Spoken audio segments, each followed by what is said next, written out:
Vous êtes de plus en plus nombreux à nous suivre et à participer à l'évolution de la chaîne Afrique N24, et sincèrement nous tenions à vous en remercier. Nous lisons tous vos commentaires qui enrichissent le débat et vraiment nous vous demandons de nous soutenir, en aimant les vidéos pour une large diffusion, et pour continuer à avoir une ligne éditoriale indépendante, et vous proposer de nouvelles émissions toujours de plus en plus enrichissantes. Ne restons pas passifs, soyons actifs. Merci et à bientôt. Bonjour l'Afrique, bonjour le Togo, bonjour les amis. Nous sommes aujourd'hui au 9e jour de l'année 2025.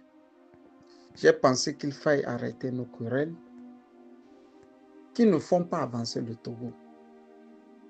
Pour la simple raison que nous faisons une lutte qui n'a aucun sens. C'est pour ça que nous tournons en rond.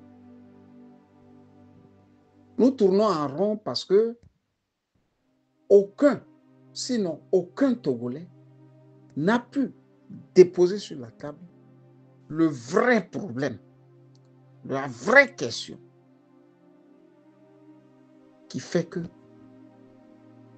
nous n'arrivons pas à défaire une dictature de 60 ans.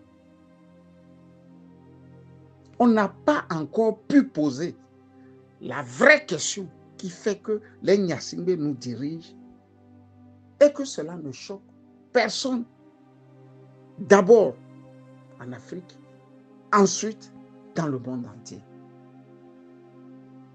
La chose que nous savons au Togo est que les Togolais se lèvent pour s'invectiver, pour trouver celui par qui la démocratie n'est pas arrivée, celui par qui on était à quelques doigts d'avoir la démocratie sur la table et pourtant elle n'arrive jamais. Les amis, j'ai pensé loin et j'ai trouvé que nous nous posons les fausses questions sur la démocratie au Togo. Nous nous posons des fausses questions sur ce que devrait être la vraie lutte pour un Togo débarrassé des scories de la dictature. Depuis la mort du père de l'indépendance, il y a comme si aucun Togolais n'avait pu prendre sur lui, dans la réflexion, de chercher pourquoi on a tué un président et qu'aucun ne se pose les vraies questions. Pourquoi un autre pays est venu dans un pays appelé Togo et a tué le premier président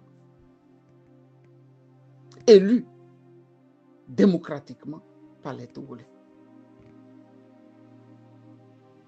On a connu les moments où on parlait seulement de deux blocs, le bloc de l'Est ou le bloc occidental. Soit tu es de l'Est ou soit tu es de l'Occident.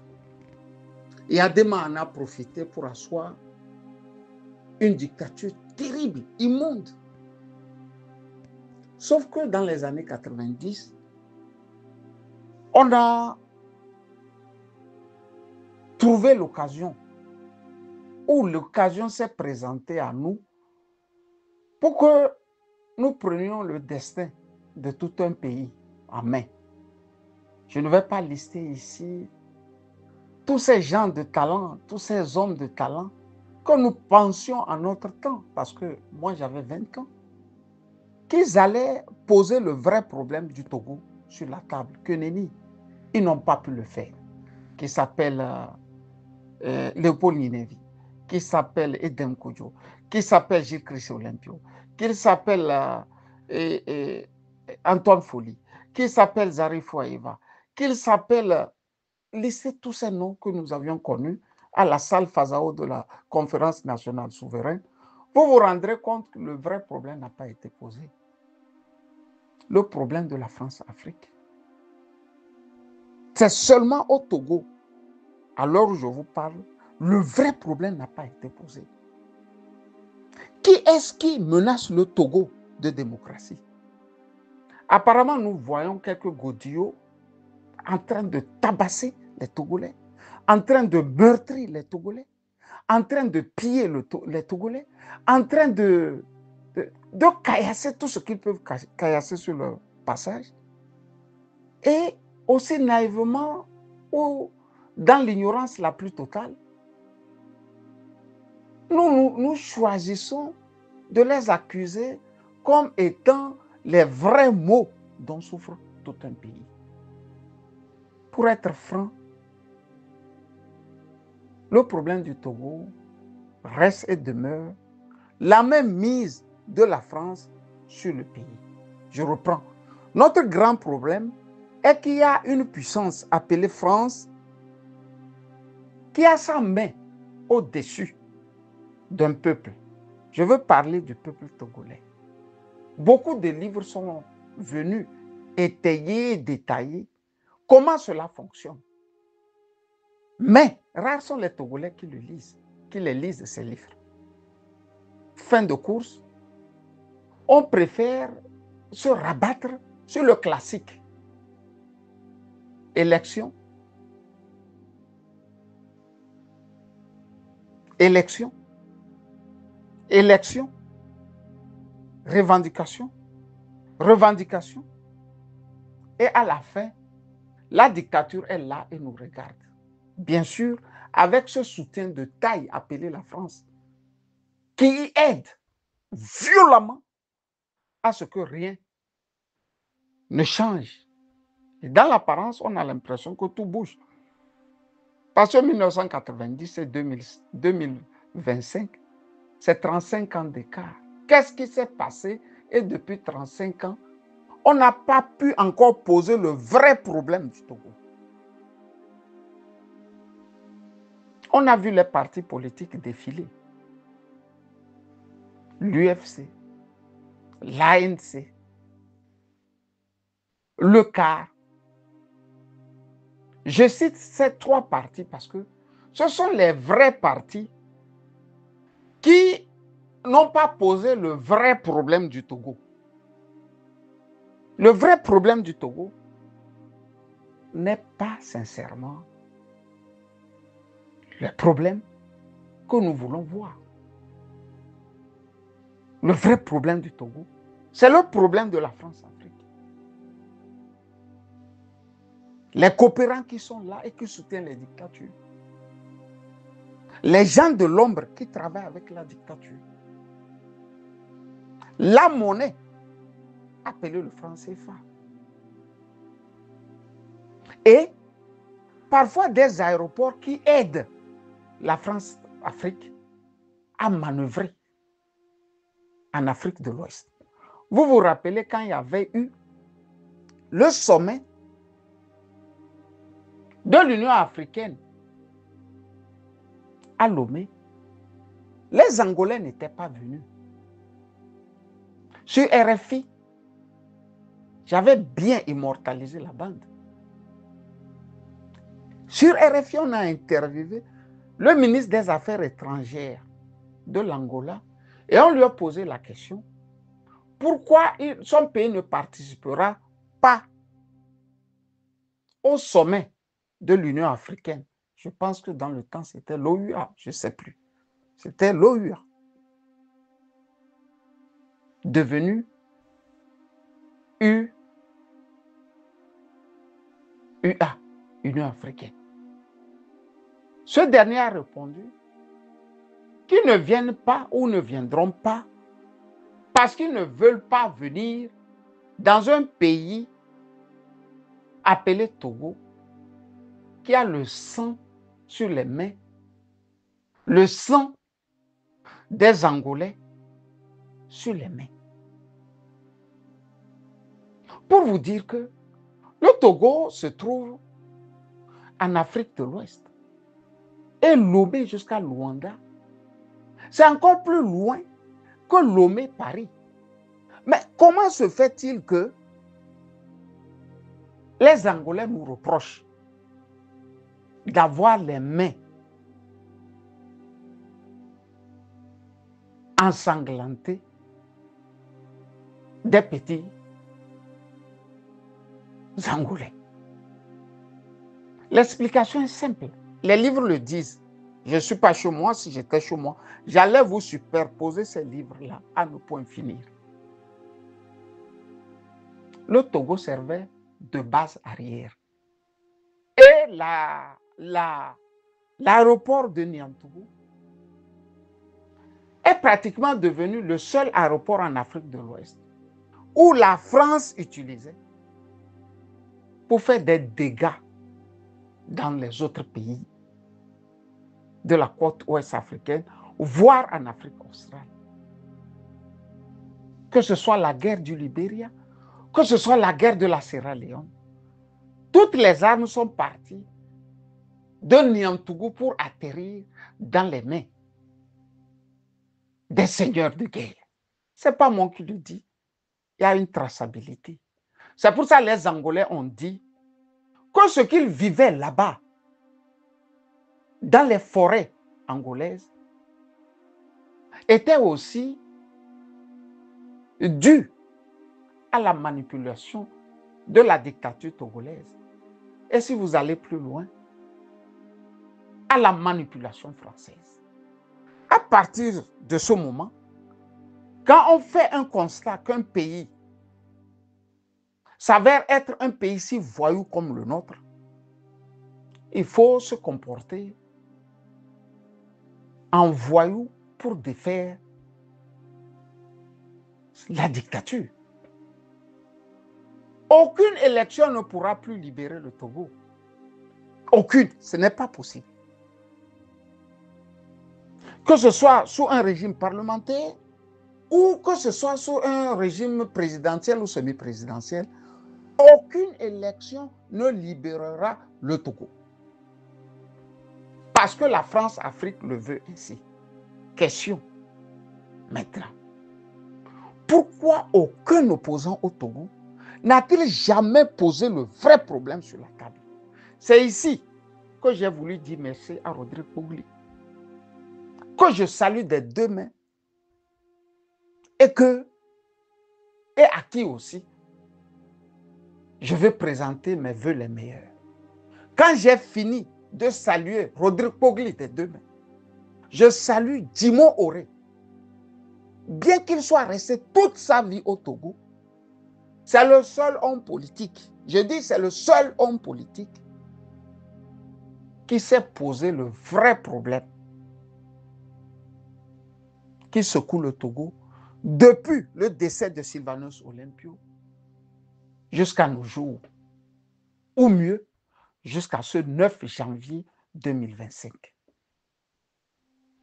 Il faut revenir sur les fondamentaux. Il faut revenir sur le combat qui doit être un combat seulement ciblé et unique contre un seul pays, la France.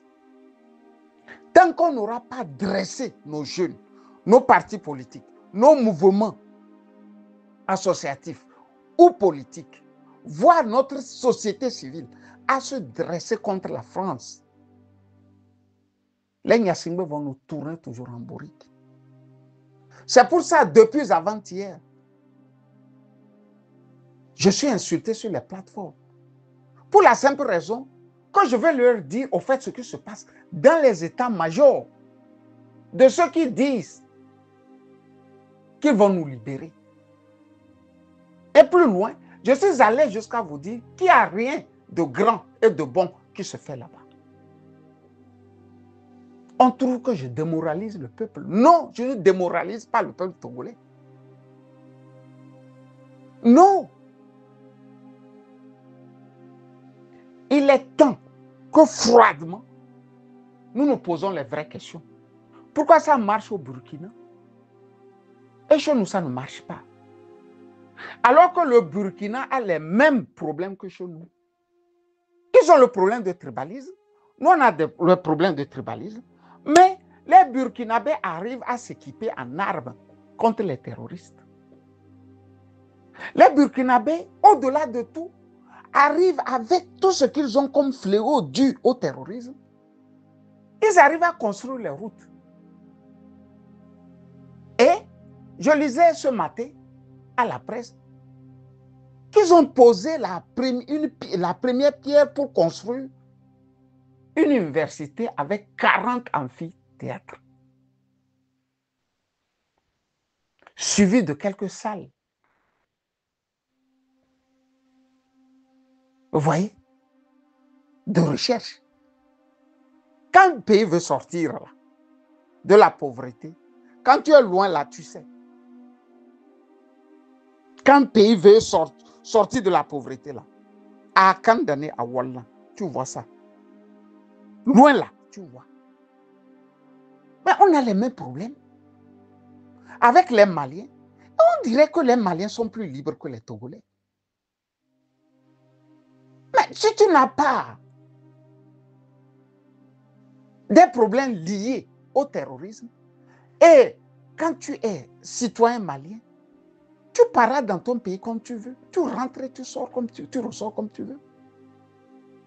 Mais le Niger, pareil. C'est maintenant, eux, en pleine guerre contre le terrorisme, c'est maintenant, ils deviennent de plus en plus riches. Ce qui veut dire que chez nous, là, l'opposition comme le peuple ne voit pas clair dans quelque chose. Mais ici, je mets le doigt sur l'opposition. Parce que c'est l'opposition qui doit poser les vrais problèmes. Cette année, je vous promets que nous n'allons plus tirer sur les partis d'opposition. C'est fini cette affaire. Nous n'allons plus tirer sur les opposants aussi. C'est fini cette affaire. Nous allons parler seulement de la France-Afrique que tout opposant devrait combattre. Et à partir de ce moment, quand tu es un opposant et tu ne veux pas poser les vrais problèmes, que sont le problème des bases. Apparemment, on ne voit pas une base française au Togo. Mais l'aéroport de Niamtougou, à part déposer les dignitaires du RPT UNIR afin qu'ils puissent aller aux Evala, n'a encore rien servi au Togo. C'est un aéroport qui aurait pu desservir l'intérieur du Togo dans le commerce. Tu veux aller faire tes affaires rapidement à Mango, à Dapan, l'aéroport de Niamtougou aurait pu servir de tremplin. Que nenni. Cet aéroport a servi à la France à déposer des armes dans les autres pays et à tuer les Africains, pas à tuer les Blancs. C'est des choses qu'il faut commencer par défaire. C'est la France qui est là-bas. Je ne suis pas à la maison, je vous aurais lu plein de choses. Mais là, nous mettons ici le doigt, aucun opposant togolais ne vous parlerait de ça. Vous n'avez jamais vu Gogué, économiste de talent, mondialement connu, vous parlez du franc CFA. On vous parle de Lubouko. Aujourd'hui, il dit qu'il est contre le franc CFA. Demain, il dit que ce n'est pas trop mauvais le franc CFA. Parce qu'il veut gagner sa piquance. J'ai fait un grand appel à tous les Togolais, jeunes surtout, qui veulent entrer plein dans la politique à partir de 2025, de commencer 2025 en mettant le vrai problème du Togo sur la table. Le problème de la France qui tient le Togo comme une pieuvre. Tant que nous n'allons pas en finir avec ce problème, nous allons tourner en rond et la France va se moquer de nous. C'est pour ça que je dis aux opposants qui pensent encore que un député, un ministre, un officier, un président français libérera le Togo. Je vous rappelle que en 2005, au-delà de tout ce qu'on a vu, ce quarteron de généraux flanqué de François Boko à côté de Faure Gnassingbé, proclamé fort comme président, au-delà des chefs d'État de la sous-région qui donnaient leur quitus à Faure Gnassingbé, il y avait le dernier mot qui devrait revenir aux colons français. Jacques Chirac avait le dernier mot. Et son dernier mot a été de porter le fils de son ami personnel comme président du Togo. Vous êtes d'accord avec moi que quand il est mort, Faure Gnassingbé n'a jamais été aussi peiné dans sa vie. Les photos le prouvent. Vous allez sur Google et vous retrouvez un garçon, il a perdu, comme si c'était tout court même qui était mort. Je n'ose pas croire que quand son papa est mort, il en a aussi souffert autant. Ce n'est pas possible. Parce que quand son papa est mort, ils ont d'abord garé le cadavre à côté pour voir comment prendre le pouvoir. Donc personne n'a coulé de larmes. Je prie aux jeunes, c'est une grande prière, à tous les jeunes du Togo, de parler le message de l'AES, le message qui dit qu'il y a un pays corrompu appelé France qui nous veut tant de mal. Il y a un pays corrompu appelé France qui a tué notre premier président. Il y a un pays corrompu appelé France qui manipule notre opposition. Et par ricochet, on manipule aussi ceux qui nous dirigent. La preuve est que ils ne s'offusquent même plus de déposer les mallettes d'argent. Vous lisez avec moi Andoche Bonnet dans son livre « Le tirailleur tire ailleurs » et vous remarquerez que ce que ce conseiller Robert Bourgi a dit, Andoche Bonnet l'avait déjà écrit dans son livre.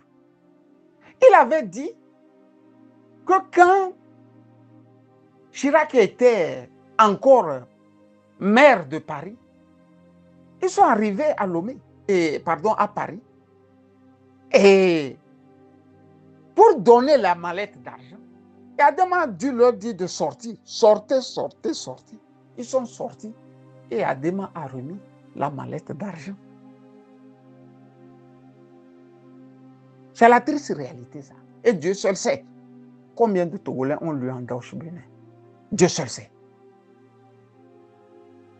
Lisez bien l'histoire du Togo. Faites en sorte qu'on ne vous apprenne plus ou on ne nous apprend plus notre histoire. Sinon, nous allons toujours faire ce que nous faisons. Tourner en rond et ne rien donner de positif. La preuve est là. Il y a quelques années, si je dois reprendre les mots, les phrases que Feu Agbeoum Kodjo m'a laissées, il m'a dit « Je devrais amener de l'argent jusqu'à la frontière d'Ila Kondi. Et le général Béhanzin qui est à la CEDEAO devrait arriver avec les motards et ensemble nous devrons déposer cet argent afin que Kérékou puisse payer les fonctionnaires béninois. » Aujourd'hui, je crois bien que c'est le Bénin qui peut payer nous, nos fonctionnaires. Que Dieu nous en garde. Camus Sali, la lutte continue. Likez la vidéo si ce n'est pas déjà fait. Laissez aussi votre point de vue en commentaire. Abonnez-vous et cliquez aussi sur la petite cloche de notification pour ne rien rater de nos prochaines vidéos.